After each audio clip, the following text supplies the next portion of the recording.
வணக்கம் தோழர்களே. நம்ம இன்னைக்கு யூஜிசி நெட்டோட சிலபஸை பற்றி தான் நம்ம பார்க்க போகிறோம்.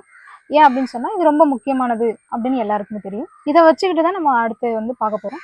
ஓகே, நம்ம டைரெக்டாக நம்ம பாடத்திட்டத்துக்குள்ளே போயிடலாம். என்ன விஷயம் அப்படின்னா, இப்போ இது 5 முதன்மை பகுதிகளாக பிரிச்சிருக்காங்க. என்னென்ன அப்படின்னு சொன்னால், தமிழ் இலக்கிய பகுதிகள், தமிழ் இலக்கண பகுதிகள், தமிழ் திறனாய்வுகள், தமிழக வரலாறும் பண்பாடும், தமிழும் பிற துறைகளும். இந்த 5 முதன்மையான பகுதிகளை வச்சுக்கிட்டு தான் அவங்க 10 அழகா பிரிச்சிருக்காங்க.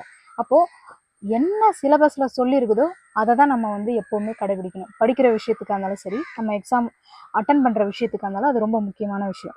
இப்போ நம்மளோட அந்த 10 அழகுல முதலாவது அழகுல பார்த்தோம் அப்படின்னு சொன்னா பழந்தமிழ் இலக்கியங்கள் இருக்கு. அந்த பழந்தமிழ் இலக்கியங்கள்ல என்னென்ன விஷயங்கள்லாம் இருக்கு அப்படின்னா, 8 தொகை 10 பாட்டு நூல்கள் நமக்கு எல்லாருக்குமே தெரியும். 14 மேற்கணக்கு நூல்கள் அப்படின்னால 18 நூல்கள் வந்துடும். 8 தொகையில நற்றிணை, குறுந்தொகை, ஐங்குறுநூறு, ஒத்த பதிற்று பத்து, ஓங்கு வரிபாடல், கற்றறிந்தார் எத்தும் களியோடு அகமும் புறமும் என இத்திரத்தி 8 தொகைன்னு சொல்லுவாங்க. அப்போ அதோட 8 தொகை நூல்களை அது எல்லாமே அடங்கிடும். அதே மாதிரி 10 பாட்டு நமக்கு தெரியும். திருமுருகாற்றுப்படை எல்லாமே அந்த 10 நூல்களை எல்லாமே வரப்போகுது. இப்போ இதுல பாத்தீங்கன்னா அகம் புறம், அகம் சார்ந்த நூல்கள், புறம் சார்ந்த நூல்கள், அதுக்கடுத்து அகம் புறம் சார்ந்த நூல்கள் அப்படின்னு சொல்லிட்டு ஒரு பிரிவினை இருக்கு. அப்போ நம்ம அந்த மாதிரியான விஷயங்களையும் நம்ம இங்க கவனிக்கணும். அதை பத்தியான விஷயங்கள்லாம் அதுல சொல்லியிருக்காங்க. அதுல ஒரு அடக்கமா ஒரு வார்த்தையில சொல்லியிருக்காங்க. ஆனா நம்ம அதை விரிவா புரிஞ்சுக்கணும். சிலபஸ் அடுத்து நம்ம பாக்குறோம் அப்படின்னா 14 கீழ்கணக்கு நூல்கள், அதுவும் 18 நூல்கள் தான். அது மேற்கணக்குன்னா இது கீழ்கணக்கு நூல்கள். இதுல எப்படிலாம் அப்படின்னு சொன்னோம்னா, இப்ப நம்ம 14 மேற்கணக்கா இருந்தாலும் சரி, கீழ்கணக்கா இருந்தாலும் சரி, இந்த நூல்கள்ல பொதுவான சில தகவல்கள் நம்ம வரலாற்று தரவுகளா நம்ம தெரிஞ்சு வச்சிருப்போம். இப்போ அந்த மாதிரியான ஒரு வரலாற்று செய்திகளையும் நம்ம புத்தகங்கள்ல இருந்து படிச்சு புரிஞ்சு வச்சுக்கணும். அதுதான் இங்க அவங்க பொதுவான பார்வையில சொல்லியிருக்காங்க. அதே மாதிரி காலம், முன்னாடி எந்த நூல் தொகுக்கப்பட்ட காலம், பின்னாடி எந்த நூல் தொகுத்தாங்க, இந்த மாதிரியான ஒரு கவனம்லாம் அதுல கண்டிப்பா நம்ம அந்த சிலபஸை பார்க்கும்போது கண்டிப்பா நமக்கு இருந்திருக்கணும். அதுக்கடுத்து தொகுப்பு முறை, எந்த மாதிரியான முறைகள்ல இதை தொகுத்து இருக்கிறாங்க அப்படிங்கிற விஷயத்தை நாம பார்க்க போறோம். சரிங்களா? அதுக்கடுத்து ஆசிரியரோட வரலாறு, எந்த புலவர்கள் என்னென்ன பாடல்கள் பாடி இருக்கிறாங்க அப்படிங்கிற வரலாறுலாம் நமக்கு இதுல இருக்கணும். அதே மாதிரி பார்த்தோம் அப்படின்னா முதன்மையான பாடுபொருள், இது அகத்தை பத்தி பேசுதா, வீரத்தை பத்தி பேசுதா, என்ன அதோட மைய பொருள் என்ன, அந்த மாதிரியான நோக்கமும் இதுல இடம்பெற்றிருக்கணும் அப்படின்னு சொல்றாங்க. அதுக்கடுத்து இதுக்கெல்லாம் உரை எழுதினவங்க, இந்த மொத்த நூல்களுக்குமே உரை எழுதினவங்க, முதல்ல உரை எழுதினவங்க, முதல்ல பதிப்பெற்றவங்க, இவங்களோட வரலாறு, அதாவது யாரெல்லாம் ஜஸ்ட் அப்படியே நம்ம தமிழ் இலக்கிய வரலாறுல நம்ம நிறைய படிச்சிருப்பாங்க, அந்த விஷயமும் அந்த ஒவ்வொரு நூலோட மூல உரைகள்ல இருக்கக்கூடிய நூலும் முன்னுரையாவே படிக்கும்போது இந்த மாதிரியான செய்திகள்லாம் நமக்கு கிடைக்கும். அந்த மாதிரியான விஷயங்கள் நம்ம பார்க்கணும். அடுத்து அவர்கள் முன்வைத்துள்ள பொது குறிப்புகள் போன்றன கவனம் பெற வேண்டும். அப்ப இவ்வளவு விஷயங்கள் இந்த பழந்தமிழ் இலக்கியங்கள் அப்படின்னு சொல்லக்கூடிய இந்த விஷயங்கள்லாம் அடங்கும். அப்ப நாம எப்படின்னா, இது எப்படிலாம் அழகுல என்னன்னா பாடத்திட்டத்துல இவ்வளவு விஷயங்கள் சொல்லியிருக்காங்க அப்படின்னாலும், நாம இதெல்லாம் கவனமா என்னென்ன விஷயங்கள் ஒன்றும் மிஸ் ஆகாம ஒரு விஷயத்துலயும் நம்ம அடிப்படையான தரவுகளை சேகரிச்சுக்கிட்டு கொஞ்சம் ஆழமான பார்வைக்கு போகணும். ஏன்னா முன்னாடி இருந்த கேள்விகள்லாம் பார்த்தீங்கன்னா அடிப்படையா இருந்தது. இப்பெல்லாம் பார்த்தீங்கன்னா இன்னும் கொஞ்சம் ஆழமான இருந்துதான் கேள்வி கேட்குறாங்க. அப்போ நம்ம அதெல்லாம் இன்னும் கொஞ்சம் ஃபோக்கஸ் பண்ணோம் அப்படின்னா கண்டிப்பா எம்ஏ படிக்கிற மாணவர்களாக இருந்தாலும் சரி, ஃபர்ஸ்ட் டைம்லேயே உங்களால சேர படிக்க முடியும். அதுக்கான ஒரு யாருக்குமே அதுக்கான ஒரு பயமோ ஒரு பதற்றமோ வேணாம். நம்ம அப்படியே கூலா இதெல்லாம் வாசிச்சுட்டே போகலாம். சரிங்களா? அதுக்கடுத்து அழகு 2. இந்த அழகு 2ல பார்த்தீங்க அப்படின்னா காப்பியங்கள் தான். ஓகேங்களா? காப்பியங்கள் தான் முக்கியமான ஒரு அழகா வச்சிருக்காங்க. இந்த காப்பியங்கள் அப்படின்னு சொல்லும்போது ஐம்பெரும் காப்பியங்கள், ஐஞ்சிறும் காப்பியங்கள் அப்படின்னு சொல்லிட்டு 2 வகையா இருக்குது. ஓகேங்களா? இப்ப ஐம்பெரும் காப்பியம் இங்க சிலபஸ்ல பெருங்காப்பியங்கள், சிறு காப்பியங்கள்னு கொடுத்துருக்காங்க. அப்போ பெருங்காப்பியங்கள் அப்படின்னு சொன்னா சிலப்பதிகாரம், மணிமேகலை, சீவக சிந்தாமணி, வளையாபதி, குண்டலகேசி, இது எல்லாமே அதுக்குள்ள அடங்கும். அதே மாதிரி சிறுங்காப்பியங்கள் அப்படின்னு சொன்னா உதயகுமார காவியம், நாககுமார காவியம், யசோதர காவியம், நீலகேசி, சூளாமணி, இந்த 5 நூல்களும் ஐஞ்சிறுங்காப்பியங்களுக்குள்ள அடங்கும். அப்ப நம்ம அதுக்கான இப்ப அந்த ஐம்பெரும் காப்பியங்களும் ஐஞ்சிறுங்காப்பியங்களும் நம்ம எப்படியெல்லாம் இந்த சிலபஸ்ல நாம வந்து எப்படி பார்க்கணும் அப்படின்னா இதோட கதை சுருக்கம் தெரிஞ்சிருக்கணும். ஒவ்வொரு ஒவ்வொரு காப்பியங்களோடையும் கதை சுருக்கம் தெரியாம நம்ம அடுத்த ஒரு விஷயத்துக்கு போக முடியாது. ஏன்னா கதை சுருக்கம் அப்படிங்கிறது ரொம்ப ரொம்ப இம்பார்ட்டன்ட்.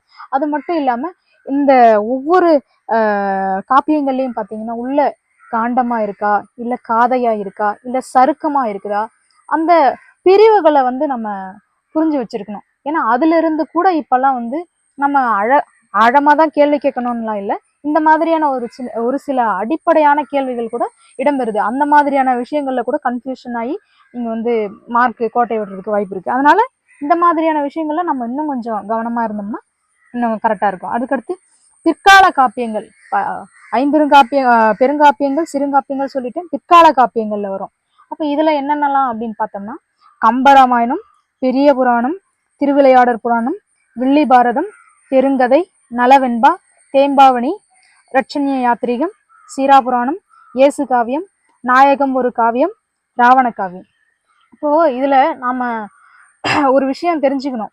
என்ன அப்படின்னு சொன்னா இதிகாசங்கள் புராணங்கள்லாம் வந்து எல்லா மொழிகளிலுமே வந்து இருந்திருக்கும். ஆனா சிலபஸ்ல நமக்கு என்ன கொடுத்துருக்காங்கன்னா கம்பராமாயணம் கொடுத்துருக்காங்க. அப்ப கம்பராமாயணம் என்னவோ அதுல என்ன கதைகள் அடங்கி இருக்குதோ அதை தான் நாம புரிஞ்சுக்கணும். ஏன்னா நம்ம வால்மீகி ராமாயணத்தை புரிஞ்சுட்டு வந்து அங்க கேள்வியில அட்டன் பண்ணக்கூடாது ஒருபோதும். ஏன்னா வால்மீகி ராமாயணத்துல இருக்கிற மாந்தர்களும் இதுல இருக்கிற மாந்தர்களோட பேரும் சரியா இருக்கணும்னு கிடையாது. அதுலயும் இதுலயும் வந்து வித்தியாசங்கள் இருக்குது. அதனால கம்பராமாயணம் சொல்லியிருக்கிறாங்க, சிலபஸ்ல கொடுத்துருக்காங்க, அதை தான் நம்ம படிக்கணும். அதனாலதான் நான் வந்து ஒவ்வொரு விஷயத்துக்கும் நான் உங்களுக்கு ஒரு ஒரு அழகுலயும் வந்து எப்படி எல்லாம் புரிஞ்சுக்கணுங்கிறதுக்கு நான் எடுத்து சொல்லிக்கிட்டு இருக்கேன். ஓகேங்களா? அதுக்கடுத்து பார்த்தோம் அப்படின்னா பெரிய புராணம். பெரிய புராணம் வந்து நிறைய பேருக்கு இங்க ஒரு இடத்துல சந்தேகம் வரலாம். ஆனா சந்தேகம் வந்தாலும் பரவாயில்ல, ஆனா இது இங்க சொல்ல வேண்டிய கட்டாயம் இருக்கு. பெரிய புராணம் அப்படிங்கிறது வந்து காப்பிய நூலா, புராணம் சார்ந்த நூலா அப்படின்ற ஒரு சந்தேகம்லாம் இருக்கு. அப்ப நாம அதை பார்க்கும்போது இங்க காப்பியங்கள்ல வச்சிருக்காங்கன்னா அது இந்த ஒரு இதுக்குள்ள இருக்கிற ஒரு அழகுக்குள்ளதான் அவங்க கேள்வியா வந்து கேட்பாங்க. இப்போ நம்ம பின்னாடி வரக்கூடிய எல்லா விஷயத்திலயும் நம்ம ஒன்னொன்னா பார்த்துக்கிட்டே வரலாம். அது மட்டும் இல்லாம இப்ப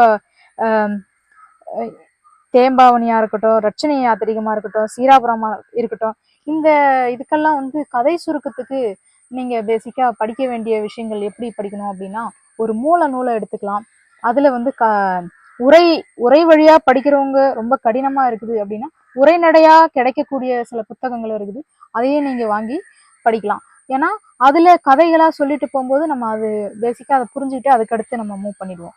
சரிங்களா? அப்படி பார்க்கலாம். அதுக்கடுத்து அழகு 3. இந்த அழகு 3ல என்னென்னலாம் இருக்கு அப்படின்னா பக்தி இலக்கியங்கள், சிற்றிலக்கியங்கள், தனிப்பாடல்கள், உரையாசிரியர்கள் அப்படின்னு சொல்லிட்டு இருக்கு. இப்போ நம்ம பக்தி இலக்கியம் அப்படின்னு சொன்னோம்னா அதுல 12 திருமுறைகளும் அடங்கும், 4000 திவ்ய பிரபந்தமும் அடங்கும். சரிங்களா? ரெண்டுல இருந்துமே கேள்விகள் வந்து அடிப்படையா வரும். அப்போ இங்க வந்து 12 திருமுறைகள், 4000 திவ்ய பிரபந்தம் ரெண்டுமே கொடுத்துருக்காங்க. அந்த யாரு திருஞான சம்பந்தர், திருநாவுக்கரசர், மாணிக்கவாசகர், காரைக்காலம்மையார், திருமூலர் அப்படின்னு சொல்லிட்டு அவங்களோட மொத்த திருமுறைகளோட வரலாறுகள், அடிப்படையான செய்திகள்லாம் வந்து கண்டிப்பா நம்ம தெரிஞ்சிருக்கணும். அதே மாதிரி 4000 திவ்ய பிரபந்தம் அப்படிதான் ஆச்சாரியர்களை பத்தியும், அதே மாதிரி சைவ சித்தாந்தமும் இந்த பக்தி இலக்கியத்துக்குள்ளேயே எல்லாமே அடங்கிடும். அப்போ அந்த மாதிரியான ஏரியாவையும் நம்ம கவர் பண்ண வேண்டியது ரொம்ப அவசியம். அதுக்கடுத்து சித்தர் பாடல்கள். சித்தர் பாடல்கள்ல சிலபஸ்ல இருக்கிற மாதிரி அவங்க 18 சித்தர்கள்னு சொல்லி கொடுக்கல.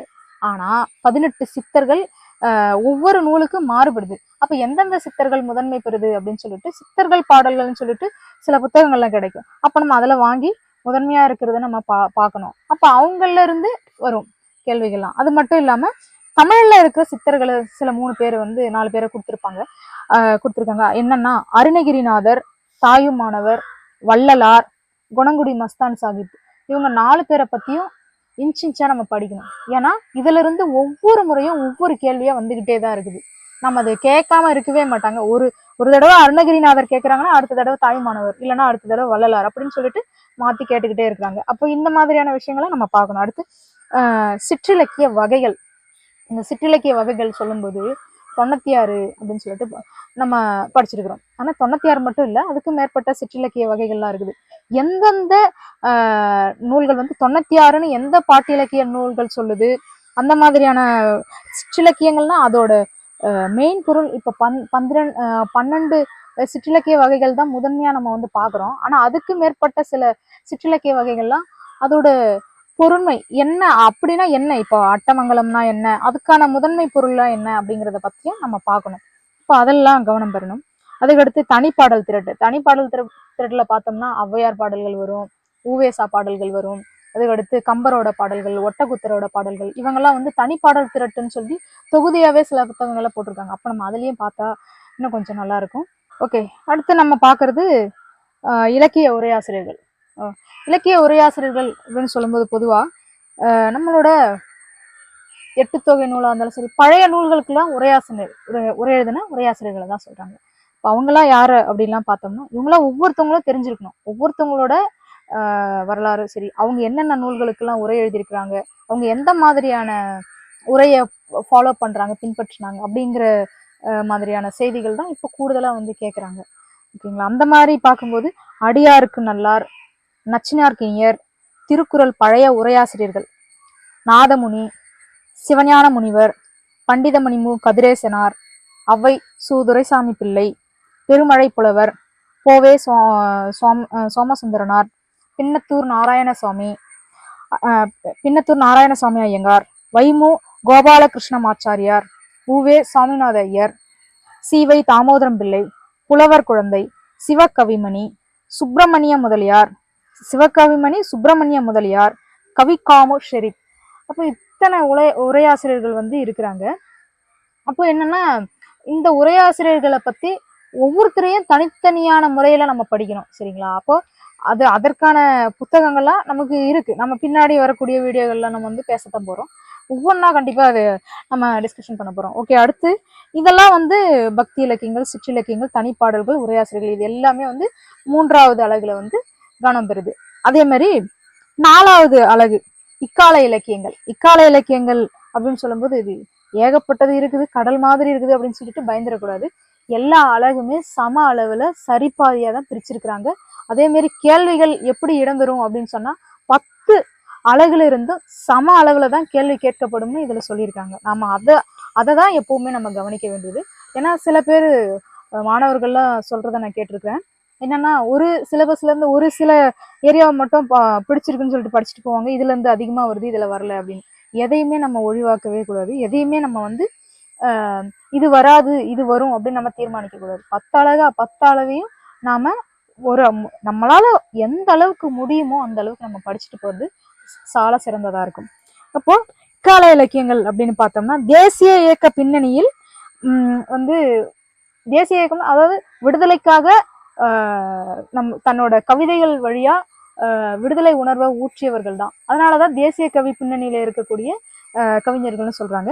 அவங்க எல்லாம் யாராரு அப்படின்னு பார்த்தோம்னா, பாரதியார், கவிமணி தேசிய விநாயகம் பிள்ளை, நாமக்கல் வே ராமலிங்கம் பிள்ளை, சுத்தானந்த பாரதியார், இவங்கெல்லாம் வந்து அதோட அடிப்படையில எழுதப்பட்ட கவிஞர்கள். அடுத்து பார்த்தோம்னா திராவிட இயக்க பின்னணியில எழுதப்பட்ட கவிஞர்கள் இருக்காங்க. அப்ப அவங்களையும் நாம பார்க்கணும். இதுல இருந்து கண்டிப்பா இதுல இருந்து அப்படின்னு சொல்லிட்டு அவங்க எல்லாத்துல இருந்து கேள்விகள் வந்து வந்துகிட்டே தான் இருக்குது. அப்போ பாரதிதாசன், முடியரசன், சுரதா, இவர்கள்லாம் வந்து திராவிட இயக்க பின்னணியில எழுதப்பட்ட கவிஞர்களா வந்து சிலபஸ்ல கொடுத்துருக்குறாங்க. அடுத்து வந்து பொது உடைமை நோக்கில் எழுதப்பட்ட கவிஞர்கள் அவங்கெல்லாம் பார்த்தோம் அப்படின்னு சொன்னா, தமிழ் ஒளி, தணிகை செல்வன், பரிணாமன். தமிழ் ஒளிலாம் பார்த்தீங்கன்னா உங்களுக்கே தெரியும், ஒரு மிகப்பெரிய ஒரு கம்யூனிஸ்ட். இருந்தாலும் அவரோட எழுத்தாளவையும் அந்த மாதிரிதான் சார்ந்து இருக்குது. அப்போ அந்த மாதிரியா இருக்கிறவங்களோடதுதான் இங்க வந்து பொது உடைமை சார்ந்த கருத்துக்கள் இடம்பெற்ற கவிஞர்களை வந்து இங்க குறிப்பிட்டிருக்கிறாங்க. அடுத்து நாம பாக்குறோம் அப்படின்னா, திரைப்பட பாடலாசிரியர்கள். திரைப்பட பாடலாசிரியர்கள்னு சொல்லும்போது இன்னைக்கு இருக்கிறவங்களும் இருக்காங்க, அண்ணன் பழைய திரைப்பட பாடலாசிரியர்களும் இருக்காங்க. அப்போ அவங்க எந்த மாதிரியா யாரெல்லாம் பேர் கொடுத்துருக்காங்களோ அவங்கள மட்டும் நம்ம ஃபோக்கஸ் பண்ணா போதும்.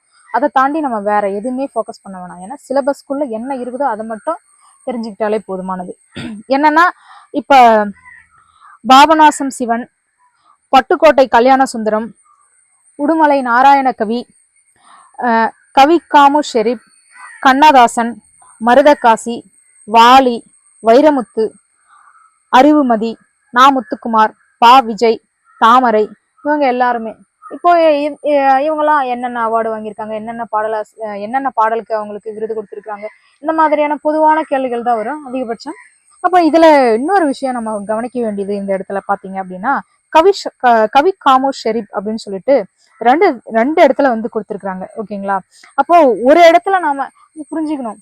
அதுல அந்த அவங்களோட இப்ப ஒரு ஒரு ஆசிரியர் வந்து நாவலாசிரியராகவும் இருக்கலாம், இன்னொன்னு கவிதை எழுதுறவங்களாகவும் இருக்கலாம். ரெண்டு இடத்துல இருந்து அவங்களோட படைப்புகள் கேள்வி கேட்கப்படும். அந்த மாதிரி இருக்கிறவங்கள மொத்த படைப்புகளும் அவங்களோட ஃபோக்கஸ் பண்ணணும். அப்படி இல்ல கவிஞர்கள் மட்டும்தான் கேட்டிருக்காங்கன்னா அவங்களோட கவிதை படைப்புகள், அவங்களோட வாழ்க்கை வரலாறுகளை பத்தி கொஞ்சம் தெரிஞ்சுக்கிட்டு போனாலே போதுமானதா இருக்கும். அடுத்து நம்ம பாக்குறோம் அகவய தேடலை கவிதைகள் ஆக்கிய போக்கு.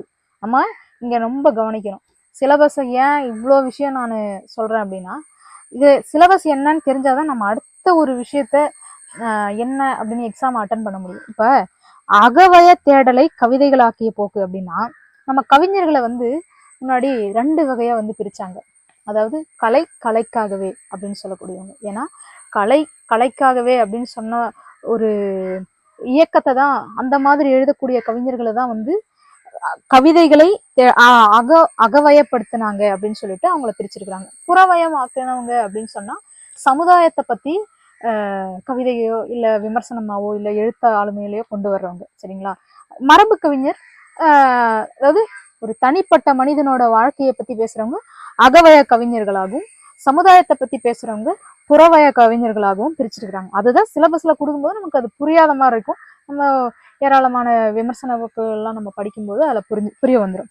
அப்படி பார்க்கும்போது யாரெல்லாம் அப்படின்னா, நா பிச்சமூர்த்தி, மயன், சுந்தர பசுவையா, அபி, அப்துல் ரஹ்மான், ஞானக்கூத்தன், பிரமிழ், ஆத்மனாம், சுகுமாரன், தேவதேவன், தேவதச்சன், மனுஷ்யபுத்திரன், யவனிகா ஸ்ரீராம், என்.டி. ராஜ்குமார். இப்போ இந்த இடத்துல ஒரு விஷயம் கவனிக்கணும். என்னன்னா, இங்க பசுவையான்னு கொடுத்துருக்குறாங்க. நான் என்னையே தெரியாம சுந்தர ராமசாமின்னு படித்தேன். ஏன் இங்க புரிஞ்சுக்கணும் அப்படின்னா, நிறைய பேருக்கு பசுவையான்ற பேரு அவரோட அடைமொழி, அது தெரிஞ்சிருக்காது. ஆனா சுந்தர ராமசாமின்னு சொல்லும்போது புரிஞ்சிருக்கும். சிலபஸ்ல நம்ம கவனிக்க வேண்டிய விஷயம் அதுதான். அப்படின்னு சொல்லும்போது அவரோட முழு பேர் வந்து பி அபிபுல்லா. அப்போ ஒரு எழுத்தாளர்களோட பேரைய கூட இயற்பெயரா இல்ல வந்து புனை பெயரா இவங்க என்ன கொடுத்துருக்குறாங்க, இது யாருன்னு தெரியாமலாம் நிறைய பேர் இருந்திருக்காங்க. சரிங்களா? அப்ப சில பேர், நான் எல்லாரையும் சொல்ல வரல, சில பேருக்கு அப்படி. நான் ஏன் இந்த இப்போ இதெல்லாம் சொல்றேன்னா, ஒரு 2-3 எக்ஸாம் அட்டன் பண்ணும்போது எனக்கே இந்த கேள்விகள்லாம் வந்து தெரிஞ்சிருக்குது. ஒன்றும் இல்லை, சிலபஸை நான் முழுசா பார்த்துட்டு போகும்போது அதுக்கான ஆன்சர் நமக்கு அழகா கிடைச்சிருக்கு. இந்த சிலபஸ்ல இருந்தே 2-3 கொஸ்டின் கேட்டிருக்காங்க. பசுவையெல்லாம் 2-3 தடவை கேள்வி கேட்டிருக்காங்க. யாரு இது புனைப்பெயர், இவரோட இயற்பெயர் யாரு அப்படின்னு சொல்லிட்டு. அப்போ அது மாதிரியான விஷயங்களை நம்ம பார்க்கணும். சரிங்களா? அடுத்து புறநிலையை விமர்சன போக்கு. நான் சொன்னேன் இல்லையா, சமுதாயத்தை பத்தி, சமூகத்துல இருக்கிற பிரச்சனைகளை பத்தி அவங்க வந்து கவிதையா வந்து பேசக்கூடியவங்க. நா காமராசன், மு மேத்தா, சிற்பி, மீரா, புவியரசு, தமிழன்பன், தமிழ்நாடன், இன்குலாப், ஹெச்.ஜி. ரசூல், இவங்கெல்லாம் பார்த்தீங்கன்னா இந்த சொன்ன மாதிரி புறநிலையை விமர்சன போக்கு அப்படிங்கிற ஒரு பகுதிக்குள்ள வச்சிருக்கிறாங்க. அடுத்து மண்சார் கவிதைகள். மண்சார் கவிதைகள்ல வந்து பார்த்தோம்னா பழமலை, கலாப்ரியா, கல்யாண்ஜி, தமிழ்ச்சி தங்கப்பாண்டியன், இவங்கெல்லாம் மண் சார்ந்து, அதாவது மண்சார் கவிதைகள் அப்படின்னு சொன்னா மண்ணை பத்தி எழுதுறவங்க அப்படின்னு கிடையாது பொருள்.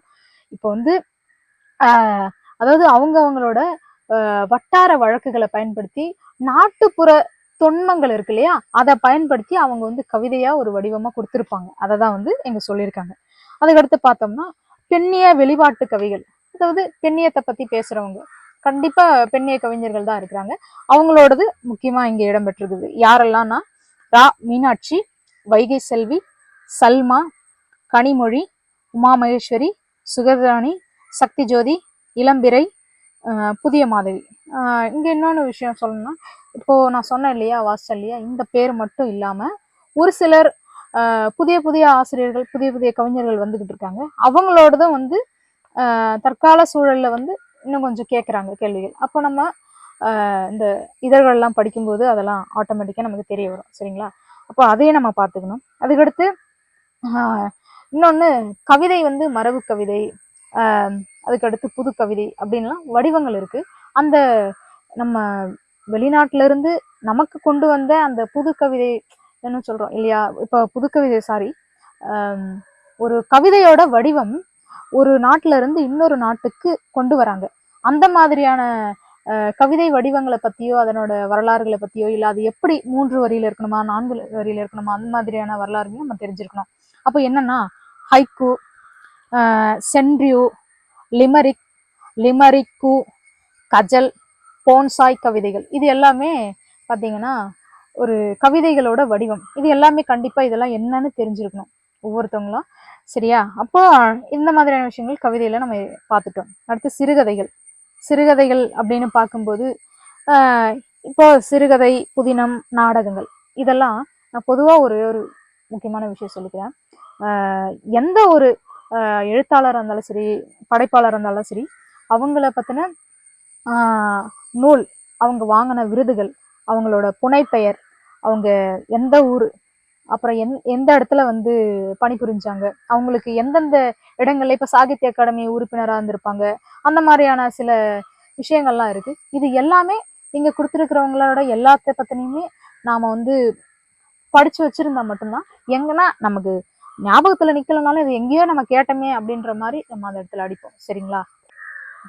ஓகே. அடுத்து சிறுகதைகள்ல யாரெல்லாம் கொடுத்துருக்காங்க அப்படின்னு பார்க்க போறோம். வாவேசு ஐயர், புதுமை பித்தன், மௌனி, லாசா ராமாமிர்தம், PS ராமையா, கு அழகிரிசாமி, வள்ளிக்கண்ணன், கூப்பா ராஜகோபாலன், விந்தன், அகிலன், வண்ணதாசன், அஸ்வகோஷ், ஜெயந்தன், மா அரங்கநாதன், அம்பை, ஆர் சூடாமணி, கந்தர்வன், தமிழ்ச்செல்வன், பா ஜெயப்பிரகாசம், பாவண்ணன், கோணங்கி ஆகியோர் படைப்புகள். இது எல்லாமே வந்து சிறுகதை எழுத்தாளர்களை பத்தி கொடுத்துருக்குறாங்க. இது எல்லாமே நம்ம முக்கியமான படைப்புகளை நம்ம படிச்சுதான் ஆகணும். அடுத்து பார்த்தோம்னா புதினங்கள். புதினங்கள்லயும் இந்த மாதிரி முக்கியமான எழுத்தாளர்கள்லாம் வந்து கொடுத்துருக்குறாங்க. அதாவது சிறுகதையில இடம்பெற்ற சில எழுத்தாளர்கள் புதினத்திலேயே சிலது வந்து கொடுத்துருப்பாங்க, அவங்களோட படைப்புகளும் கொடுத்துருப்பாங்க. அப்போ நம்ம அதையும் கவனிக்கணும். மாயூரம் வேதநாயகம் பிள்ளை, ராஜாம் ஐயர், ஆ மாதவையா, கல்கி, மு வரதராசன், கானா சுப்பிரமணியன், ஆர் சண்முக சுந்தரம், ஜெயகாந்தன், தி ஜானகிராமன், கி ராஜநாராயணன், சா கந்தசாமி, சுந்தர ராமசாமி, அசோகமித்திரன், ராஜாம் கிருஷ்ணன், இந்திரா பார்த்தசாரதி, ஆதவன், நீலபத்மநாபன், MV வெங்கட்ராம், நாஞ்சில் நாடன், தோப்பில் முகமது மீரான், திலகவதி, பிரபஞ்சன், பூமணி, பொன்னீலன், சு சமுத்திரம், டி செல்வராஜ், வண்ண நிலவன், மேலாண்மை பொன்னுசாமி, சிவகாமி, இமயம், தஞ்சை பிரகாஷ், கீரனூர் ஜாகிர் ராஜா, ஜெயமோகன், எஸ் ராமகிருஷ்ணன், சாரு நிவேதிதா, பாமா, சோ தர்மன், ஜோடி குரூஸ் ஆகியோர் படைப்புகள் சாகித்ய அகாடமி யுவ புரஸ்கார் விருதுகள் பெற்ற எழுத்தாளர்களின் படைப்புகள். இப்போ என்னன்னா இங்க பாருங்க, சாகித்ய அகாடமி அதுக்கடுத்து யுவ புரஸ்கார் இடம்பெற்ற எழுத்தாளர்களை பத்தி சொல்லியிருக்காங்க. அப்படின்னா இவங்க வந்து இதுல இல்லாதவங்களா கூட இருக்கலாம். ஆனா அவங்க யாரெல்லாம் ஒவ்வொரு வருஷமும் வந்து யாருக்கு என்னென்ன விருது கொடுத்துக்கிட்டு இருக்காங்க அப்படின்னு சொல்லிட்டு நம்ம அதெல்லாம் நோட் பண்ண வேண்டிய அவசியம் இருக்கு. அடுத்ததான் நம்ம பாக்குறது என்னன்னா நாடகங்கள். இப்போ இவ்வளவு புதினங்கள் வரைக்கும் முடிச்சிருக்கோம். அடுத்த நாடகங்கள்ல என்னென்னலாம் கொடுத்துருக்காங்கன்னா மனோன்மணியம் சுந்தரம் பிள்ளை, சங்கரதாஸ் சுவாமிகள், பம்மல் சம்பந்த Mudaliar, CN Annadurai, Kalaignar Mu Karunanidhi, PS Ramaiah, RS Manohar, Cho Ramasamy, Komal Swaminathan, மெருனா அரணதை நாராயணன், சுஜாதா. அடுத்து பார்த்தோம்னா இங்க நவீனத்துவ நாடக பிரதிகள்னு கொடுத்துருக்குறாங்க. நவீனத்துவ நாடக பிரதிகள் அப்படின்னா இப்போ நம்ம சங்கரதாஸ் சுவாமிகள், பம்மல் சம்பந்தம் இவங்கெல்லாம் நான் படிச்சேன் இல்லையா, இவங்கெல்லாம் வந்து புராணங்களை வந்துட்டு நாடகமா வந்து கொடுத்தவங்க. ஆனா நவீனத்துவ நாடக பிரதிகள்னா சமூகத்துல இருக்கிற விஷயங்களை அப்படியே நாடகமா வந்து போட்டவங்க தான் இவங்கெல்லாம். அப்போ அதனாலதான் இப்போ அவங்களுக்கு வந்து டெக்ஸ்ட் இருக்கு, பிரதிகள் இருக்கு, எல்லாமே இருக்கு சொல்லியிருக்கிறாங்க. அடுத்து இதுல பார்த்தோம்னா இந்திரா பார்த்தசாரதி, ஜெயந்தன்லாம் ரொம்ப முக்கியமானவங்க. அடுத்து நவீன நாடக இயக்கங்கள். இப்போ நாடகம் மட்டும் கிடையாது, அதுக்கான சில இயக்கங்களும் இருந்திருக்குது. அந்த இயக்கங்கள்லாம் நடத்தினவங்க, அதோட பேரு அதெல்லாம் கொடுத்துருக்குறாங்க. அதெல்லாம் நம்ம பார்க்கணும். அதோட அதெல்லாம் எத்தனை நாட்கள் நடத்தினாங்க, எத்தனை மாசங்கள் நடந்தது, அந்த மாதிரியான வரலாறுகள்லாம் நம்ம பார்க்க வேண்டியது அவசியம் இருக்குது. பார்த்தோம்னா கூத்துப்பட்டறை, நா முத்துசாமி. அடுத்து நிஜ நாடக இயக்கம் மு ராமசுவாமி நடத்தியிருக்கிறார். அடுத்து பரீட்சா வந்து ஞானி, அவர் வந்து சபா நாடகங்கள், பரீட்சா ஞானி வந்து சபா நாடகங்கள் நடத்தியிருக்காரு. அடுத்து நாட்டார் கலைகளும் நவீன நாடக உருவாக்கமும், இது பார்த்தோம்னா நம்மளோட தொன்ம கருத்துக்கள், அதாவது நாட்டுப்புற தொன்ம கருத்துக்களை பயன்படுத்தி நாடகங்களா வந்து கொடுத்துருக்குறாங்க. அப்ப அதுலயும் ரொம்ப முக்கியமானவங்களை வந்து இங்க கொடுத்துருக்காங்க. ராமானுஜம், இரா ராசு, கே குணசேகரன், இவரெல்லாம் மிகப்பெரிய ஒரு ஆளுமை. தலித் இலக்கியத்திலயும் சரி, தலித் நாடகங்கள்லயும் சரி, மிகப்பெரிய ஒரு ஆளுமையா வந்து குணசேகரன் வந்து இருக்கிறார். அடுத்து கருஞ்சுழி ஆறுமுகம், வேலு சரவணன், முருகபூபதி. வேலு சரவணன் அவருக்கெல்லாம் வந்து பாலசாகித்ய அகாடமி சாரி ஒரு யுவ புரஸ்கார் விருதெல்லாம் வந்து வாங்கியிருக்கிறாரு. சரிங்களா. அதுக்கடுத்து அயலக தமிழ் இலக்கியங்கள்.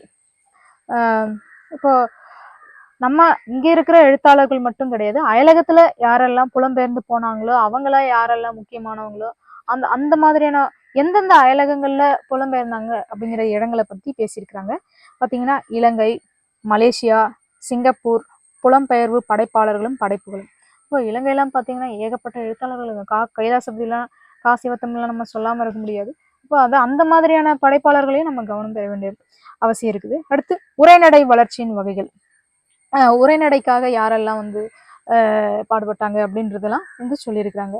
இங்க பார்த்தோம் அப்படின்னா மறைமலை அடிகள், திருவிக்கா, வாரா, மயிலை சீனி வேங்கடசாமி, ராப்பி சேதுப்பிள்ளை, சுவாமிநாத சர்மா, ஈவேரா, இவங்கெல்லாம் வந்து உரைநடை வளர்ச்சிக்காக எழுதினவங்கன்னு சொல்றாங்க. அடுத்து தன் வரலாறுகள். தன் வரலாறுகள்ல யாரெல்லாம் இருக்கிறாங்க அப்படின்னா யாரை பத்தி எல்லாம் கேட்பாங்கன்னா வஉசி, உவேசாவை பத்தி. இவரெல்லாம் என் சரித்திரம் நமக்கு நல்லா தெரியும். அதுக்கடுத்து திருவிக்கா, நாமக்கல் கவிஞர், நேத்து சுந்தரவடிவேலு, கலைஞர் கருணாநிதி, அவரோட நெஞ்சுக்கு நிதி, அதெல்லாம் கேட்க வாய்ப்பு இருக்குது. இப்போ அப்துல் கலாம், இவங்களோடதெல்லாம் தன் வரலாறுகளை பத்தின கேள்விகள் பேசிக்காவே கேட்பாங்க. அடுத்து பயண இலக்கியங்கள். செட்டியார் எல்லாம் முக்கியமான அதாவது பயண இலக்கியங்கள் எத்தனை பேர் எழுதியிருந்தாலும் முக்கியமானவங்களை மட்டும்தான் இங்க கொடுத்துருக்குறாங்க. செட்டியார், சோமலே, மீபா சோமு, சுப்பிரமணியன், மணியன், இவங்களாம் பயண இலக்கியங்களுக்குள்ள வராங்க. அடுத்து வாழ்க்கை வரலாறுகள். வாரா எழுதிய பாரதியார், தோமூசி ரகுநாதன் எழுதிய புதுமை பித்தன் வரலாறு, சுந்தா எழுதிய பொன்னியின் செல்வன், சிற்பி எழுதிய ராமானுஜர் வரலாறு, பொன்னீலன் எழுதிய குன்றக்குடி அடிகளார். அடுத்து இதெல்லாம் வாழ்க்கை வரலாறுகள்ல இவங்களை பத்தி கேட்பாங்க. அடுத்து கடித இலக்கியங்கள். மறைமலை அடிகள், வாசுவ மாணிக்கம், CN அண்ணாதுரை, இவங்களாம் கடித இலக்கியங்களுக்குள்ள இவங்களோட படைப்புகளை கேட்டுருவாங்க. அடுத்து மொழிபெயர்ப்புகள், அதாவது தமிழுக்கு மொழிபெயர்த்தவர்கள். வேற ஒரு மொழியிலிருந்து அந்த முக்கியமான இலக்கியங்கள், இப்ப மலையாளமா இருந்தாலும் சரி, லீலா திலகமா இருந்தாலும் சரி, அந்த மாதிரியான இலக்கியங்களை தமிழுக்கு யார் மொழிபெயர்த்தாங்க அப்படிங்கிறதெல்லாம் இருக்கு. அவங்கள முக்கியமானவங்கள்ல வந்து கொடுத்துருக்காங்க. இப்போ இது ஆண்ட்ரிக் ஆண்ட்ரிஸ், சுத்தானந்த பாரதி, காஸ்டிஸ்டி, தானா குமாரசுவாமி, தானா சேனாதிபதி, CA பாலன், சரஸ்வதி ராம்நாத், தீபா சித்தலிங்கையா, மணவாளன், PSS சாஸ்திரி, முஹு ஜெகநாதராஜா, தர்மராஜ், நெல்லை வேலாயுதம், எத்திராஜுலு, ஸ்ரீராம், மணவை முஸ்தபா, தியாகு, பாவண்ணன், இந்திரன், ஆனந்தகுமார், சிற்பி, சுகுமாரன், புவியரசு, ரவிக்குமார், குளச்சல் யூசப், தேவதாஸ், MA சுசீலா, குப்புசுவாமி, அகிலன், எத்திராஜ். அப்போ இத்தனை பேரை வந்து சொல்லியிருக்காங்க. அடுத்து தமிழிலிருந்து பிற மொழிகளுக்கு மொழிபெயர்த்தவங்களை வந்து சொல்லியிருக்காங்க. சரிங்களா. அவங்களாம் பார்த்தோம்னா Ramanujan, Chellappan, Kamil Zvelebil, Malai Thangappa, Dakshinamurthy, George Hart, Lakshmi, Armstrong, Marudhanayagam, Vaidehi, Herbert, KS Subramanian, Saraswathi Ramnath, Nagarathinam Krishna, Vasudevan, இத்தனை பேர் வந்து இருந்திருக்கிறாங்க. அடுத்து நம்ம 4வது அழகு வந்து முடிச்சிட்டோம். அடுத்து 5வது அழகுல யாரெல்லாம் என்னென்ன விஷயங்கள்லாம் கொடுத்துருக்குறாங்க அப்படின்னு பார்க்க போறோம். எழுத்திலக்கணமும் கோட்பாடுகளும்.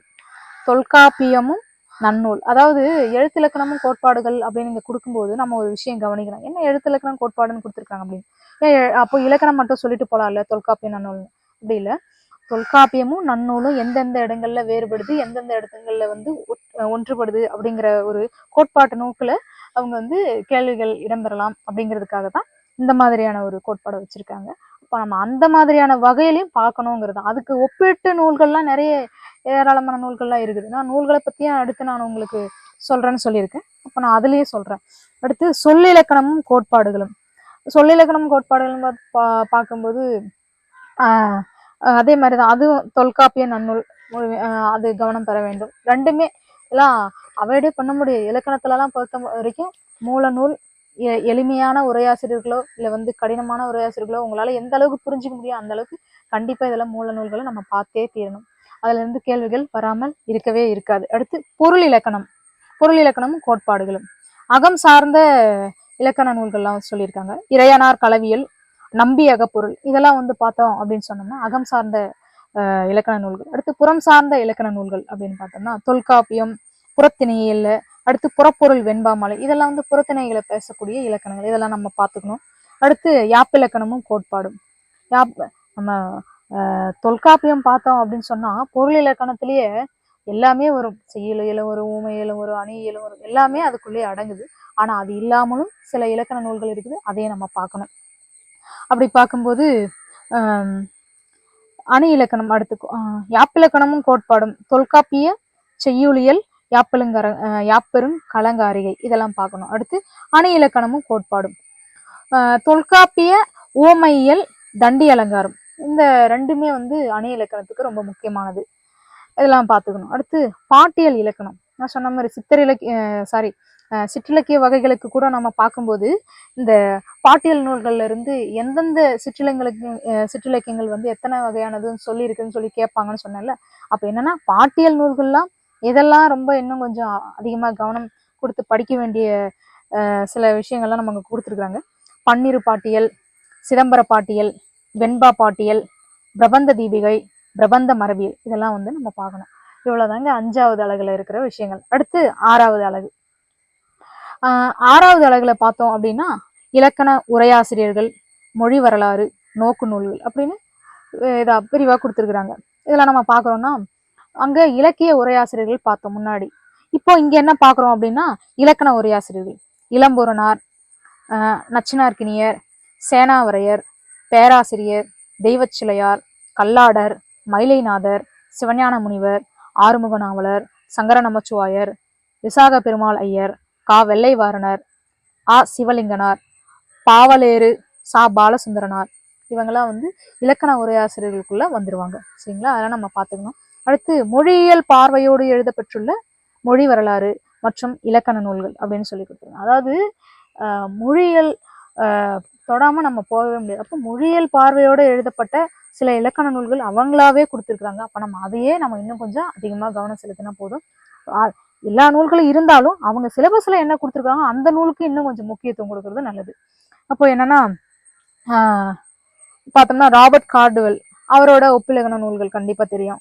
கார்டுவெலோட நூலை தொடாம இருக்கவே முடியாது. அதை நம்ம கண்டிப்பா படிச்சிருக்கணும். ஏன்னா அவரு சொல்லியிருக்காங்க, அவங்களோட பேர் கொடுத்துருக்காங்க. அப்போ அடுத்து தேப்போ மீனாட்சி சுந்தரன், வாய் சுப்பிரமணியன், அகத்தியலிங்கம், கு பரமசிவம், முத்து சண்முகன், எம்.ஏ. நுக்மான், சேவை சண்முகம், பொற்கோ, இவங்கெல்லாம் மொழியியல் பார்வையோடு எழுதப்பட்ட இவர்களோட நூல்கள்லாம் ரொம்ப முக்கியமானது. அப்ப இந்த எழுத்தாளர்களை பத்தியும் இவங்களோட நூல்களை பத்தியும் நீங்க தெரிஞ்சிருக்க வேண்டியது ரொம்ப அவசியமானது விஷயங்கள். அடுத்து சரியா?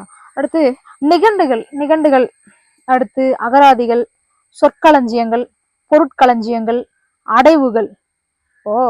முக்கியமான நிகண்டுகள்லாம் அதோட வரலாறு, எப்பெல்லாம் அவங்க எதெல்லாம் பத்தி பேசியிருக்கிறாங்க, அகர வரிசையில பேசியிருக்கிறாங்களா, எப்படி நிரல்படுத்துக இல்ல சொற்களஞ்சியங்களா பேசியிருக்காங்க. அப்ப எல்லா விஷயமே இதுல நம்ம கவனம் பெற வேண்டும். அவங்க பொதுவா கொடுத்துருக்குறாங்க, நம்ம தான் சில விஷயங்களை தேடி படிக்க வேண்டியதா இருக்கு. அடுத்து அலகு 7 இலக்கிய திறனாய்வு. சரியா? இலக்கிய திறனாய்வுல என்னென்ன விஷயங்கள்னா இலக்கிய கலை இதெல்லாம் பேசிக்கா ஒரு 5-6 புத்தகங்கள் படிச்சாலுமே இதெல்லாம் விஷயங்கள் எல்லாமே இதுல கவர் ஆகிற மாதிரி தான் இருக்கு. இப்போ நான் அதுக்கான விஷயங்களை நான் பின்னாடி சொல்றோம். இப்போ என்னன்னா இதுல நாம பார்க்க போறது இலக்கிய கலை, இலக்கிய திறன், இலக்கிய மரபு, இலக்கிய திறனாய்வியல், திறனாய்வு கலை, இலக்கிய கொள்கைகள், ஒப்பிலக்கிய கொள்கைகள், போன்றவற்றை அறிமுகம் செய்த நூல்கள். நான் சொன்னேன்ல, ஒரு 10 நூல்களாவது கண்டிப்பா படிச்சிருக்கணும். மூவாவோடதெல்லாம் இலக்கியத்திறன், இலக்கிய மரபு அப்படின்னு சொல்லிட்டு தனித்தனியா நூல்கள் போட்டிருக்காரு. அந்த மாதிரியான புத்தகங்கள் நம்ம வாங்கி படிச்சோம்னாலே போதுமானதா இருக்கு. அடுத்து திறனாய்வு முறைகள். இதுல எந்த மாதிரியான திறனாய்வு பண்ணியிருக்கிறாங்க அப்படிங்கிறது, அதுக்கு ஒரு வகைமுறை இருக்குது. அந்த வரைமுறையில தான் இங்க வந்து கொடுத்துருக்குறாங்க. ரசனை முறை திறனாய்வு, மதிப்பீட்டு முறை, அழகியல் முறை, விளக்க முறை, பகுப்பு முறை, வரலாற்று முறை, உருவவியல், மனப்பதிவு முறை, இதெல்லாம் நம்ம பார்க்கணும். அடுத்து இலக்கிய இயக்கங்கள். இதற்காகவே இந்த திறனாய்வுக்காகவே சில இயக்கங்கள்லாம் நடத்தப்பட்டிருக்குது. அந்த இயக்கங்கள் சார்ந்தும் கேள்விகள் வந்து அவங்க அதுலயும் கொடுத்துருக்குறாங்க. செவ்வியல் வாதம், புனைவியல் வாதம், இயற்பண்பியல் வாதம், நடப்பியல் வாதம், நடப்பியல் அல்லாத இலக்கிய இயக்கங்கள். அதாவது நடப்பியல் வாதம் நீங்க சொல்லியிருக்காங்க இல்லையா, அது என்ன விஷயமோ, கரண்ட்ல என்ன சுச்சுவேஷனோ அதெல்லாம் சொல்றதுதான். சரிங்களா? நடப்பியல் அல்லாததுன்னா அதையும் தாண்டி புனைவியல் அந்த மாதிரியான செய்திகள்லாம் இடம்பெறுது. அப்ப என்ன, இருத்தலியல், அததான் சொல்றாங்க. இருத்தலியல், குறியீட்டியல், மிகை யதார்த்தவியல், படிமவியல், வெளிப்பாட்டியல், மனப்பதிவியல், குரூரவியல், இதெல்லாம் வந்து துன்பவியல். நம்ம ஷேக்ஸ்பியரோட நாடகம்லாம் சொல்றாங்கல்ல, துன்பப்பட்டு பேசக்கூடிய சில விஷயங்கள், அதான் துன்பவியலை தான் இங்க குரூரவியல்னு சொல்லியிருக்காங்க. இப்போ இந்த மாதிரியான விஷயங்களுக்கு தான் நான் சிலபஸ் உங்களுக்கு எக்ஸ்பிளைன் பண்ண வேண்டிய அவசியம் இருக்கு. மனப்பதிவியல், இது என்னன்னா நினைவுல இருந்து சொல்லக்கூடிய கதைகள். நம்ம புதுமை பித்தன்லாம் பாத்தீங்கன்னா நனவோடை உத்தி சிறுகதையில பயன்படுத்தியிருப்பார், ஜெயகாந்தனும் பயன்படுத்தியிருப்பார். இதெல்லாம் வந்து பாத்தீங்கன்னா மனப்பதிவியல். இந்த மாதிரியான படைப்புகளோ இல்ல அதை சார்ந்த விவாதங்களோ விளக்கங்களோ வந்து கண்டிப்பா கேட்பாங்க. சரிங்களா? இதெல்லாம் நம்ம புரிஞ்சிருக்கணும். அடுத்து திறனாய்வு அணுகுமுறைகள். எந்த மாதிரியான அணுகுமுறை நம்ம ஆய்வு பண்ற மாணவர்களுக்கு எல்லாம் தெரியும். விளக்க முறை திறனாய்வு பயன்படுத்திருக்காங்க, ஒப்பீட்டு முறை திறனாய்வு, அந்த மாதிரியான பகுப்பு முறையெல்லாம் நம்ம பேசிக்கா தெரிஞ்சிருக்கணும். அதுக்காக இந்த திறனாய்வு அணுகுமுறைகளை வந்து கொடுத்துருக்குறாங்க. சமுதாயவியல், மார்க்சியவியல், உளவியல், தொல்படிமவியல், மானிடவியல், உருவவியல், இனவரவியல், அமைப்பியல், தலித்தியம், பெண்ணியம் ஆகியவற்றின் அடிப்படையில் அவங்களே கொடுத்துருக்குறாங்க. இதெல்லாம் கண்டிப்பா அடிப்படையான செய்திகள்லாம் நம்ம தெரிஞ்சிருக்கணும். அடுத்து கல்வி புல ஆய்வு முறையியல் சார்ந்த இலக்கிய திறனாய்வாளர்கள் அப்படின்னா என்ன தெரியுங்களா? கல்விப்புற ஆய்வுனா இப்போ ஒரு பேராசிரியரா இருக்கவங்களோ இல்ல வந்து ஒரு தமிழ் பேராசிரியரா இருந்து ஆய்வு செஞ்சிருப்பாங்க. அப்ப அவங்களோட சில திறனாய்வுகளை வந்து இங்க கொடுத்துருக்குறாங்க. என்னென்னலாம் அப்படின்னு சொன்னா, அவங்களா முக்கியமானவங்கள்ல யாருன்னா பார்த்தோம்னா முத்து சிவன், எஸ் வையாபுரி பிள்ளை, தேப்போ மீனாட்சி சுந்தரன், ஆசா ஞான சம்பந்தன், மு வரதராசன், வாசுபமாணிக்கம், காப்பா அரவாணன், தாவே வீராசாமி, சாவே சுப்பிரமணியன், எழில் முதல்வன், தமிழண்ணல், பே மாதையன், குளோரியா சுந்தரமதி, இவங்கெல்லாம் வந்து அதுக்குள்ள வருவாங்க. அடுத்து கல்வி புல ஆய்வு முறையியல் சாரா இலக்கிய திறனாய்வாளர்கள். இவங்கெல்லாம் என்னன்னா, இவங்க வந்து ஒரு ஆய்வாளரா இருக்க வேண்டிய ஆய்வாளரா இருந்து இந்த மாதிரியான விஷயங்களை செஞ்சிருக்க வேண்டிய அவசியம் கிடையாது. இப்போ நம்ம கவிஞர்களா இருந்தாலும் சரி, நாவல் ஆசிரியர்களா இருந்தாலும் சரி, மேக்ஸ் டிபார்ட்மெண்ட் படிக்கிறவங்க கூட நல்ல கவிதை எழுதுறவங்களா இருப்பாங்க. அவங்களுக்கு அது இன்ட்ரெஸ்ட் இருக்கும். அப்படி சில திறனாய்வாளர்கள் வந்து திறனாய்வு செஞ்சிருப்பாங்க. அப்ப அதனாலதான் இங்க வந்து கல்வி புல ஆய்வு முறையியல் சாரா இலக்கிய திறனாய்வாளர்கள்னு சொல்லியிருக்காங்க. அப்போ அதுக்கான விளக்கத்தை நாம இங்கெல்லாம் புரிஞ்சுக்கணும். ஏன் இதெல்லாம் சின்ன சின்ன விஷயங்களை கூட நான் நோட் பண்ணி சொல்றேன்னா, உங்களுக்கு பேராகிராஃபா ஒண்ணு கொடுத்துருப்பாங்க, அதெல்லாம் நீங்க போய் மாட்டிக்க கூடாது. அந்த மாதிரியான விஷயங்கள்லாம் நம்ம தெளிவா கவனம் இருக்கணுங்கிறதுக்காக இதை சொல்லிக்கிட்டு இருக்கேன். சரிங்களா? இதுல பார்த்தோம் அப்படின்னா வாவேசு ஐயர், டிகேசி, கானா சுப்பிரமணியன், தோமுசி ரகுநாதன், சிசு செல்லப்பா, வெங்கட் சாமிநாதன், நா வானமாமலை, கோவை ஞானி, மார்க்ஸ், தமிழவன், கோ கேசவன், ராஜ்கௌதமன், ரவிக்குமார், திசு நடராசன், கா கைலாசபதி, கா சிவத்தம்பி, எம்.ஏ. நுக்மான், சி கனக சபாபதி, கா பஞ்சாங்கம், இவங்கெல்லாம் வந்து வருவாங்க. இப்போ இவ்வளோ விஷயங்கள் வந்து இலக்கிய திறனாய்வு பகுதிகளுக்குள்ள பார்க்கணும். ஓகே, அடுத்து அலகு 8 பார்க்குறோம். இது வந்து பார்த்தோம்னா தமிழக வரலாறு. இப்போ வரலாறு சார்ந்த நூல்கள்லாம் இங்கே வந்து கொடுத்துருப்பாங்க. தமிழகத்தின் வரலாற்றையும் பண்பாட்டையும் எழுதுவதற்கு பயன்படும் அடிப்படை நூல்களையும் தரவுகளையும் அறிவது. அப்போ நல்ல தெளிவா இவங்களே சொல்லியிருக்கிறாங்க. தமிழ்நாட்டு பாடநூல் நிறுவனம் வெளியிட்டுள்ள நூல்கள் அடிப்படை நூல்களாக அமையும். அப்போ கே பிள்ளை தமிழக வரலாறும் பண்பாடும், கா சுப்பிரமணியன், நா சுப்பிரமணியன் ஆகியோரின் சங்ககால வரலாறுகள், மா ராசமாணிக்கனார் பல்லவர் வரலாறு, தி.வை. சதாசிவ பண்டாரத்தார், பி. நீலகண்ட சாஸ்திரி ஆகியோரின் சோழர் கால வரலாறு, சத்யநாத ஐயரின் நாயக்கர் வரலாறு, கு. ராஜையன் இக்கால வரலாறு, சங்ககாலம் தொடங்கி சமகாலம் வரையிலான தமிழக வரலாற்று பொதுப்பார்வை. என்னன்னா, நம்ம ஏகப்பட்ட நூல்களை வந்து வாசிச்சிருப்போம். நம்ம பொதுவாகவே தமிழ் இலக்கிய வரலாறுலாம் படிச்சுட்டு இருப்போம். ஆனா அதையும் தாண்டி இங்க ஒரு விஷயம் நம்ம கவனிக்க வேண்டிய ஒரு விஷயம் இருக்கு. கே பிள்ளையோட தமிழக வரலாறு வரலாறும் பண்பாடுன்னு கொடுத்துருக்காங்கன்னா அதை கண்டிப்பா நம்ம படிக்கணும். சிலபஸ்ல கொடுத்துருக்கிற எந்த நூல்களையுமே நம்ம கட்டாயம் வாசிச்சே ஆகணும். ஒரு முறையாவது நம்ம வாசிச்சிருக்கணும். அவ்வளோ செய்திகளை இவர் வந்து மிகப்பெரிய வரலாற்று ஆய்வாளர். அவ்வளவு செய்திகளை இவர் வந்து சேகரித்து கொடுத்துருக்கிறாரு. சரிங்களா? இப்போ அதெல்லாம் நம்ம வந்து பார்க்க வேண்டியது அவசியம். அடுத்து அழகு 9 தமிழக பண்பாடு. இதுல என்னென்னலாம் சொல்லியிருக்காங்க அப்படின்னா, தொல்லியலை பத்தின இங்க வந்து சுருக்கமா கொடுத்துருக்குறாங்க. தொல்லியல் அவ்வளவுதான். ஆனா இதுல இருந்து எப்படி வேணாலும் கேள்விகள் இடம்பெறலாம். நாம இதுதான் அப்படின்லாம் இல்லை. இதுக்கு தனிப்பட்ட முறையில நம்மளோட தேவைக்காக நாம தான் சேகரித்து தகவல்களை வச்சுக்கிட்டு படிக்க வேண்டிய அவசியம் கட்டாயம் இங்க இருக்குது.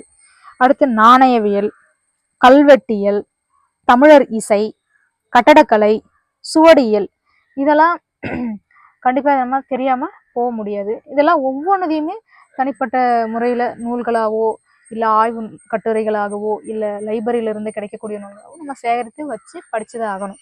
அடுத்து நாட்டுப்புறவியல். இதுல பாத்தீங்கன்னா பாடல்கள், நாட்டுப்புற பாடல்கள்லாம், கதைகள், கதைப்பாடல்கள், சடங்குகள், நாட்டார் நடனங்கள், நாடகங்கள், வழிபாடுகள், திருவிழாக்கள், பெருங்கோயில் பண்பாடு, நகர்சார் பண்பாடு, உள்ளூர் பண்பாடு, பண்பாட்டு நோக்கில் பண்டைய நகரங்களும் நவீன நகரங்களும், நாட்டுப்புற ஆய்வுகளும் ஆய்வாளர்களும் அப்படின்னு ஒட்டுமொத்தமா நம்மளோட பண்பாட்டை வெளிப்படுத்தக்கூடிய எல்லா செய்திகளையும் இங்க அடக்கி கொடுத்துருக்குறாங்க. சரிங்களா? அப்ப நம்ம அதெல்லாம் இப்ப இந்த திருவிழா நம்ம இந்த இடத்துல பார்த்தோம்னா நாடகம், வழிபாடு, திருவிழா, சடங்குலாம் சொல்லியிருக்காங்கல்ல. கரண்ட்லி நடக்கிற விஷயங்கள் தான். மதுரையில நடக்கிற விஷயம் திருநெல்வேலிக்காரங்களுக்கு தெரியாது. திருநெல்வேலியில நடக்கிறவங்களுக்கு திருவண்ணாமலைக்காரங்களுக்கு தெரியாது.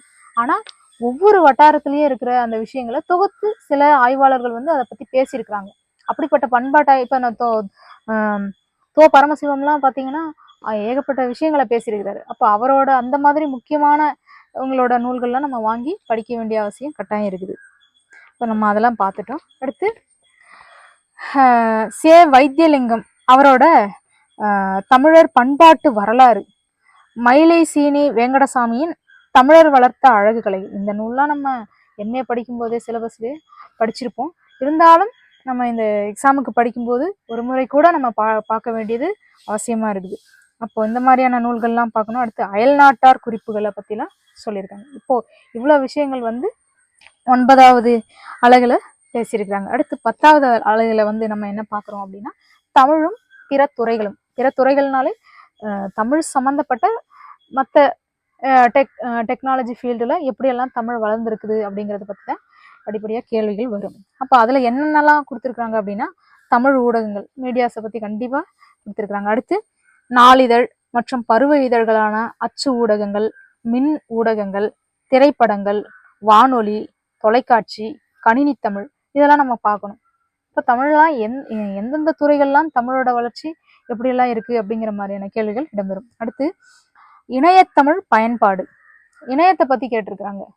இணையத்தமிழ் பயன்பாட்டுல பார்த்தோம்னா இணைய வலைதளங்கள். இப்போ யார் முதல்ல இந்த வலைதளங்கள் வந்து இது பண்ணாங்க அப்படின்னு சொல்லிட்டு அந்த மாதிரியான ஒரு இதெல்லாம் வந்து கேட்டிருக்கிறாங்க. அடுத்து வலைப்பூக்கள், முகநூல், நமக்கு தெரியும் முகநூல்னா ஃபேஸ்புக். அடுத்து கட்செவினா வாட்ஸ்அப்பு, இந்த மாதிரியான விஷயங்கள்லாம். பேச்சு தமிழ் இலக்கணம், மேடைகளில் தமிழ் பயன்பாடும் சிக்கல்களும். மேடை தமிழ், அதாவது மேடையில பேசக்கூடிய அந்த பேச்சாற்றல் திறமையை பற்றிலாம் கேள்விகள் இடம்பெறலாம். அடுத்து பிற அறிவுத்துறைகளில் தமிழ் வளர்ச்சி. இப்போ ஒவ்வொரு இயக்கங்கள் சார்ந்தும் வெளிநாடுகளில் மலேசியா, மொரிஷியஸ், சிங்கப்பூர், இந்த மாதிரியான இடங்கள்லாம் பார்த்தீங்கன்னா எப்படி தமிழோட வளர்ச்சி நிலை எப்படி இருக்குது, அப்போ அந்த மாதிரியான கேள்விகளும் வந்து இடம்பெறதுக்கான வாய்ப்புகள் இருக்கு. அப்போ 10 அழகுமே வந்து சம அளவில் கேள்வி கேட்கப்படும் என்று சொல்லியிருக்கிறாங்க முதல்லயே. அப்போ நம்ம அந்த மாதிரியான ஒரு புரிதலோட தேர்வை வந்து நம்ம அணுகணும் அப்படின்னு சொன்னால் நல்லாயிருக்கும். யூஜிசி சிலபஸில் 10 அழகுலையும் என்னென்னலாம் கொடுத்துருக்காங்க அப்படிங்கிறத வந்து பார்த்தோம். அடுத்த வீடியோவில் நாம் பார்க்க போகிறது என்னென்னா முக்கியமான நூல்கள்லாம் என்னென்ன அப்படிங்கிறத வந்து வீடியோவாக போடலான்னு இருக்கேன். நன்றி, வணக்கம்.